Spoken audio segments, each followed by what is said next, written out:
ከህዳሴ ግድቡ ጀርባ የነበረችው ጠንካራዋ ሴት የዲያስፖራው ድጋፍና ትግል ስለ አባይ አቤል ዘ ዊኬንድ እንዴት ለህዳሴ ግድቡ $1 ሚሊዮን ሰጠ? ያ ወቅት እልፍ ፈተናዎችን ሰባብረን ወደ ሌላ ምዕራፍ የተሸጋገርንበት ወቅት ነበር። ያ የህዳሴው መሰረት የተጣለበት ጊዜ የሺህ ዘመናት የአባይን ጉዞ ሊያበቃ መንገዱ ሀ ብሎ የተጀመረበት ወቅት ነበር። ግን የህዳሴ ግድቡ ያለ ብድርና እርዳታ ሙሉ በሙሉ እንዲገነባ ታስቦ የተጀመረ ስለነበረ ኢትዮጵያ ታላቁን ወንዟን ለማስገበር የልጆቿን ድጋፍ ትፈልግ ነበር። እነዛን በየሀገሩ የተበተኑ ልጆቿን ለመሰብሰብና ለማስተባበር ከመጀመሪያው ቀን ጀምሮ ብቅ ያለችው ደግሞ ጠንካራዋ ኢትዮጵያዊት ወይዘሮ ጊዜሽ ወርቅ ተሰማ ናት። ያ ግድብ በትግልና በርብርብ ባያልቅ ኖሮ በጠላቶቻችን እልፍ ሴራና አሻጥር የዘመናት ቁጭትና መባያ እንደሆነ ይቀጥል ነበር። ይሄ ነበር ለነጊዜሽ ወርቅ የቁጭት መነሻ የሆነው። ግድቡ ተጀምሮ እስኪያልቅ በእልፍ ፈተናዎች ያለፈው የነጊዜሽ ወርቅ ጅምር እልፍ ሚሊዮኖችን አሰባስቧል። አቤል ዘ ዊኬንድን ጨምሮ የተበተኑ የኢትዮጵያ ልጆች ስለ አባይ እንዲረባረቡ አድርጓል። ለመሆኑ ያ የህዳሴ የድጋፍ መንገድ ምን ይመስል ነበር? የጊዜሽ ወርቅ ልፋትስ የት ደረሰ? ዲያስፖራው ምን ድጋፍ አደረገ? የ25 ድርጅቶች ባለቤትና መሪ ጊዜሽ ወርቅ ተሰማ ማን ናት? ሰሞነኛ ጥንቅቅ ያለ ዝግጅት አለው። እስከ መጨረሻው አብራችሁን ቆዩ። ሜሪት ፕሮፐርቲስ በሪል ስቴት አዲስ ነገር ሊያሳየን መጥቻለሁ እያለን ነው። ቤትን ቦታ ይወስነዋል የሚለን ሜሪት በአዲሲቷ ፒያሳ አይን በሆነ ስፍራ ባለ 17 ፎቅ ሁለገብ ዘመናዊ እጅግ የተዋበ ህንፃ በፍጥነት እያስገነባ ነው። አራዳ ፓርክን ከፊቱ ወዳጅነት ፓርክን ከበስተኋላ ያደረገው አፓርትመንታችን የቤትና ቤተሰብን ሙሉ ፍላጎት ጠንቅቆ ያሟላ ነው። የፈለጉትን የማያጡበት ገበያ ማዕከል፣ ደህንነቱ የተጠበቀ ፓርኪንግ፣ የስፖርት ማዘውተሪያ ከመዝናኛ ስፍራ ጋር በውስጡና በዙሪያው እንደ ልብ ነው። 4000 ካሬ ላይ በተንጣለለው ህንፃ ባለ 1 መኝታ ከ49 ካሬ ጀምሮ ባለ 2 መኝታ 95 ካሬ እንዲሁም ባለ 3 መኝታ 130 ካሬ ጀምሮ ያገኛሉ። ዘመናዊ አፓርትመንቶች በካሬ ከ90 ሺህ ብር ጀምሮ ለአጭር ጊዜ ለሽያጭ አቅርበናል። ፈጠን ይበሉ። ባለ 1 መኝታ ከ4 ሚሊዮን 400 ሺህ ብር ጀምሮ ከ440 ሺህ ብር ቅድመ ክፍያ ጋር ብቻ 70 በመቶ ክፍያ ለሚፈጽሙ ደንበኞች የ30 በመቶ አስደሳች ቅናሽ አድርገናል።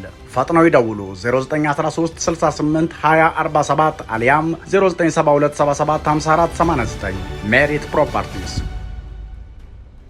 ጊዜሽ ወርቅ ተሰማ የጊዜ ኃላፊነቱ የተወሰነ የግል ኩባንያ መስራችና መሪ ስትሆን ስለ አባይ ለዓመታት ታግላለች። ስለ ህዳሴ ግድቡ ስትል እልፍ መንገዶችን አልፋለች። ያኔ ምስሮች አይጀምሩትም ሲሉ ጀምረን ግንባታውን ስናጧጡፈው አይቀጥሉትም ገንዘብ የላቸውም ሲሉ ደግሞ በቁጭት ከተነሱትና ዲያስፖራውን ለማስተባበር ወደፊት ከመጡት ሰዎች ቀዳሚዋ ናት ጊዜሽ ወርቅ።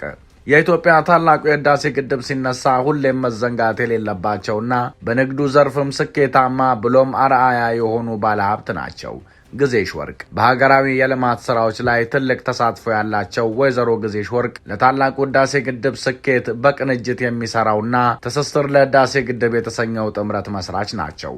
ስለ ግድቡ ግንዛቤ ለማሳደግ በተበታተነ መልኩ የሚሰሩ ስራዎችን ለማቀናጀትና ስለ ግድቡ ያለውን እውነታ ለዓለም ማህበረሰብ ለማስረዳት የሚንቀሳቀሰው ጥምረቱ በሀገር ውስጥና በውጭ ያሉ ምሁራን፣ የከፍተኛ ትምህርት ተቋማት ኃላፊዎች እንዲሁም የንግዱ ማህበረሰብ አባላት የሚሳተፉበት ነው። ዲጂታል ቴክኖሎጂን በመጠቀም ስለ ታላቁ የኢትዮጵያ ህዳሴ ግድብ ስኬት የሚሰራ ጥምረት እንዲመሰረት ለዓመታት ሲሞግቱ የነበሩት ወይዘሮ ጊዜሽ ወርቅ ጥምረቱ በ2013 ሲመሰረት የግድቡ ግንባታ በአሁኑ ወቅት ወሳኝ ምዕራፍ ላይ በመድረሱ በተለይ ወጣቱ ቴክኖሎጂን በመጠቀም ኢትዮጵያን ማገዝ አለበት፣ ልክ እንደ ሰራዊቱ በበይነ መረብ የአገሬን ሉዓላዊነት አላስነካም ማለት አለበት ይሉ ነበር። ወይዘሮ ጊዜሽ ወርቅ ተሰማ ትስስር ለህዳሴ ግድብ የተሰኘውን ጥምረት መመስረት ብቻ ሳይሆን በጥምረቱ ውስጥ የሀብት ማሰባሰብ ስራውን በዋናነት መርተዋል። ከዚህ ቀደም ለታላቁ ህዳሴ ግድብ ከግሉ ዘርፍ 260 ሚሊዮን ብር አሰባስበው ለህዳሴ ግድብ ህዝባዊ ተሳትፎ ማስተባበሪያ ብሔራዊ ምክር ቤት ገቢ በማድረግ ለሀገራቸው ያላቸውን ፍቅር አስመስክረዋል። ለመሆኑ የወቅቱ የነጊዜሽ ወርቅ ተጋድሎ ምን ይመስል ነበር? ጠቅላይ ሚኒስትር መለስ ዜናዊ ጉባ ልክ የመሰረት ድንጋይ ሲያስቀምጡ ከጓደኞቼ ጋር ሆነን አጋጣሚ በቴሌቪዥን መስኮት አየን። ወዲያው እኔ ሰኞ ቢሮ ገብቼ በወቅቱ የህዳሴ ግድቡ አስተባባሪ ለነበረው አቶ በረከት ለሚመሩት ሚዲያና ኮሚኒኬሽን ቢሮ በቀጥታ ደብዳቤ ጻፍኩኝ ትላለች። በወቅቱ እሷ የተሰማት ስሜት በእልፍ ኢትዮጵያውያን ልብ ውስጥ ተፈጥሮ እንደነበር በእርግጠኝነት መናገር ይቻላል። እውን በዛን ጊዜ አይችሉም ላሉን ሁሉ ሰርቶና ገንብቶ ለማሳየት እንደዛ አይነት ስሜትና ቆራጥነት ያስፈልግ ነበር። ጊዜ ንግግሯን ትቀጥላለች። እኛ የቢዝነስ ማህበረሰቦች ጎበዝ ነን እና የቢዝነስ ሰውን በደንብ ስለምናውቅ ብንረዳችሁ ጥሩ ነው ብዬ ነበር ደብዳቤ አስገባሁት፣ ግን ብጠብቅ አይመልሱልኝም። ከሳምንት በኋላ እንደገና ደወልኩ፣ አይመልሱም። በመጨረሻም ቢሮአቸው ሄድኩና አገናኙኝ ስል የሚያገናኘኝ ጠፋ። ቢሮ ስመላለስ የተመለከቱኝ ሰው ምንድነው የምትፈልጊው አሉኝ። እኔ በነጻ ሀገሬን መርዳት እፈልጋለሁ፣ ምክንያቱም እናንተ ትልልቅ የቢዝነስ ባለቤቶች ጋር መድረስ አትችሉም፣ በጣም ከባድ ነው። እኛ ደግሞ ያው የቢዝነስ ሰዎች ስለሆንን ፊት ለፊት ስለምንተዋወቅ እንድረዳችሁ ፈልጌ ነው አልኳቸው። ግን ዝም አሉኝ። እኔም ተውኳቸው ትላለች። በእርግጥ በወቅቱ ብዙዎች በመንግስት አቅም ብቻ የሚቻል ስለመሰላቸው የዲያስፖራውንና የቢዝነስ ማህበረሰቡን አቅም አልተረዱትም ነበር። እነ ጊዜሽ ወርቅ ግን ከመጀመሪያው ቀን ጀምሮ ግድቡ ምን አይነት ድጋፍ እንደሚያስፈልገው ጠንቅቀው ያውቁ ነበር። ፈጣን እንቅስቃሴ የጀመረችውም ለዛ ነው። ጊዜሽ ወርቅ በጊዜው ከገጠማት ጆሮ ዳባ ልበስ በኋላ እንዲህ ትላለች። ነገሩ አልሆን ሲለኝ እኔ በግሌ በቃ እስቲ ላስተዋውቀው። ዋነኛው ሊደግፍ የሚችለው አንደኛ ዲያስፖራው ነው። በጣም ኢትዮጵያን ስለሚወድም እነሱን ለማነቃቃት ምንድነው የማደርገው ብዬ ሳስብ ቀድሞ አእምሮዬ ላይ የመጣው በማህበራዊ ሚዲያ ማስተዋወቅ ነው። ወዲያው ስለ ግድቡ መጻፍ ጀመርኩኝ። ዘግራንድ ኢትዮጵያን ሪናይሰንስ ዳም የሚል የፌስቡክ አካውንትም ከፈትኩኝ። ስራዬንም ቀጠልኩ ትላለች። ከወራት በኋላ ግን ከመንግስት በኩል የዲያስፖራው ድጋፍ አስፈላጊነት በእጅጉ ስለታመነበት 20 የድጋፍ አሰባሳቢ እንዲመረጥ ተደረገ። ያንን ኮሚቴ እንድትመራ የተመረጠችው ደግሞ ጊዜሽ ወርቅ ሆነች። በጊዜው የነበረውን ሁነት እንዲህ ታስታውሰዋለች። 20ችሁም እንግዲህ የተገናኛችሁ እንዴት ገንዘብ እንደሚሰባሰብ አስቡ ተባልን። ግን ቢሮ አልሰጡንም። ከዛ ተነጋገርንና ምን እናደርግ ስንል ሁሉም የጊዜሽ ወርቅ ቢሮን እንደ ቢሮ እንጠቀመው አሉ። እኔም በጣም በደስታ ብዬ ቢሮ ይዤላቸው መጣው። እኔ ዋናው ስራው እንዲሰራ ነው በጣም የተጨነኩት እና ደስ አለኝ። በቃ ቢያንስ እኔን የሚመስል ሰው መጣ አልኩኝ። ያኔ የህዳሴ ግድቡ በእጅጉ ገንዘብና ድጋፍ የሚፈልግበት ወሳኝ ወቅት ነበር። ግድቡ ሲጀመር ያለማንም ሀገር ድጋፍና ብድር ስለነበር ብቻችንን መወጣት ነበረብን።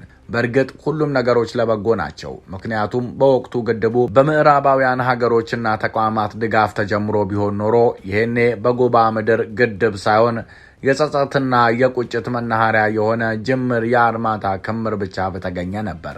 ምክንያቱም በግብፅና በደጋፊዎቿ በኩል ይመጣ የነበረው ጫና ቀላል አልነበረምና። በወቅቱ እነ ጊዜሽ ወርቅ የጀመሩት የማስተባበር ስራ የቀድሞ ጠቅላይ ሚኒስተር መለስ ዜናዊ ከማረፋቸው በፊት ፍሬ አፍርቶ በአንድ ዓመት ውስጥ ብቻ 266 ሚሊዮን ብር ተሰበሰበ።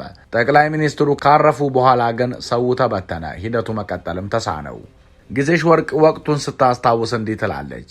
ጠቅላይ ሚኒስተር መለስ አርፈው ጠቅላይ ሚኒስተር ኃይለ ማርያም ሲመጡ እኛ ዝም ብለን ቀጠልን።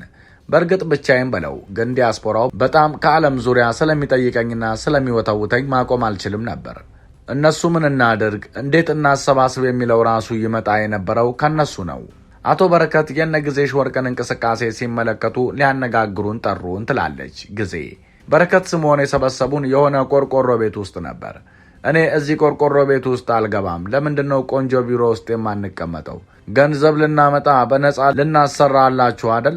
አልገባም እዚህ ቆርቆሮ ቤት አልኳቸው። ከዛም ሳቅ ብለው ወደ ቢሮ ውስጥ ገባን። ቀጥሎም አሁን ግድቡ በደንብ ድጋፍ ስለሚፈልግ ገንዘብ ማሰባሰቡን እንድትቀጥሉና አንድ ትልቅ ፕሮግራም ስታዲየም ውስጥ እንድናዘጋጅ ነው አሉን ትላለች። በወቅቱ በአስደናቂ መልኩ ስታዲየም ላይ አስደናቂ የድጋፍ ፕሮግራም ተዘጋጅቶ በደማቅ ሁኔታ አለፈ። በወቅቱ በብዙ ቋንቋዎች ብዙ መልእክቶች የተላለፉ ሲሆን ከነዛ መልእክቶች መካከል ደግሞ በፈረንሳይኛ ንግግር ያደረገችው የጊዜሽ ወርቅ ሴት ሕፃን ልጅ ነበረች። የዘ ዊኬንድ $1 ሚሊዮን ለህዳሴ ግድቡ። በወቅቱ በብዙ መልኩ በዓለም ላይ ያሉ ዲያስፖራዎች ሁሉ እንዲያግዙና ድጋፍ እንዲያደርጉ ሲጠየቁ ከነበሩ ሰዎች መካከል አንዱ ዕውቁ ዓለም አቀፍ አርቲስት ዘ ዊኬንድ ነበር። ሁነቱን ጊዜሽ ወርቅ ስታስታውስ እንዲህ ትላለች። ለብዙ ዲያስፖራዎች ደብዳቤ እጽፍ ነበር። ከነሱ መካከል ደግሞ አንዱ አቤል ዘ ዊኬንድ ነበር።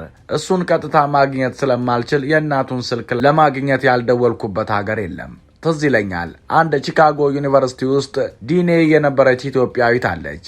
እሷ አውቃቸዋለሁ ብላ ስልክ አግኝታልኝ ቀጥታ ዋትሳፓቸው ላይ የተጻፈውን ደብዳቤ ዳይሬክትሊ ለዘ ዊኬንድ እናት አስገባን። ከዛ በኋላ ደግሞ የሚያውቃቸው ሰው እንዲያናግር አደረግን። እውነትም እሱ ወዲያውኑ $1 ሚሊዮን ሰጥቷል ትላለች።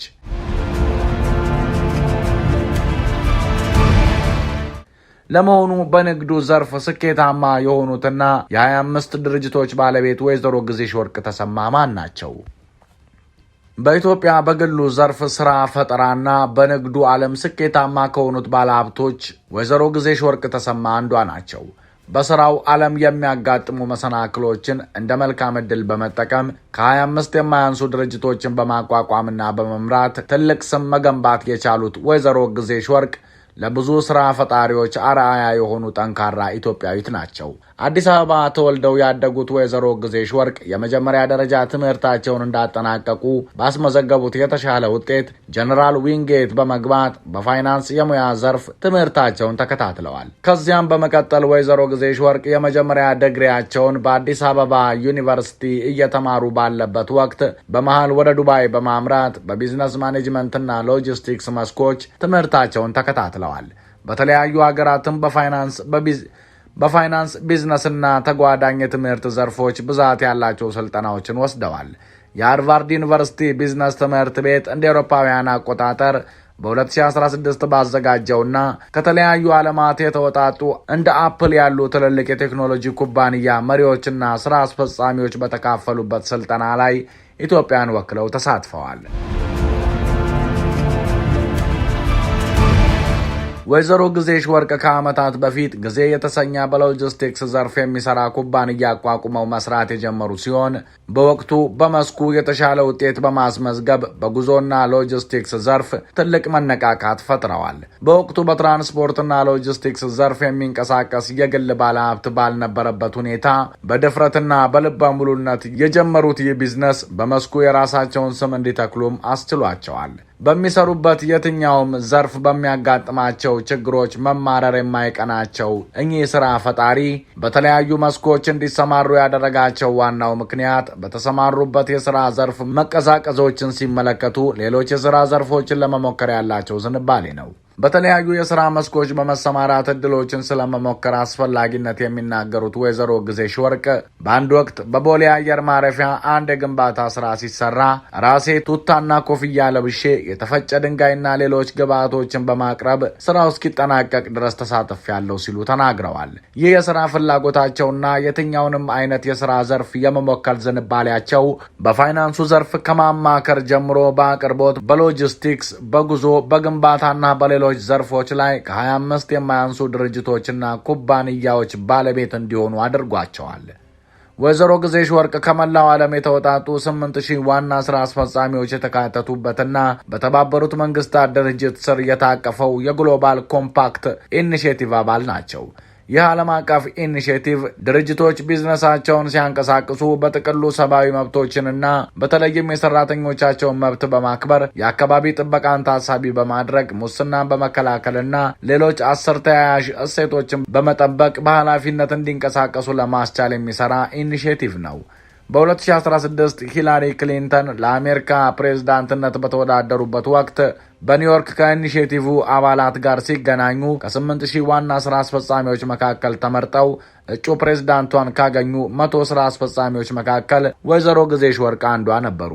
ቀደም ብለን እንዳነሳነው በሀገራዊ የልማት ስራዎች ላይ ትልቅ ተሳትፎ ያላቸው ወይዘሮ ግዜሽ ወርቅ ለታላቁ የኢትዮጵያ ህዳሴ ግድብ ስኬት በቅንጅት የሚሰራውና ትስስር ለህዳሴ ግድብ የተሰኘው ጥምረት እንዲመሰረት ምክንያት ሆነዋል።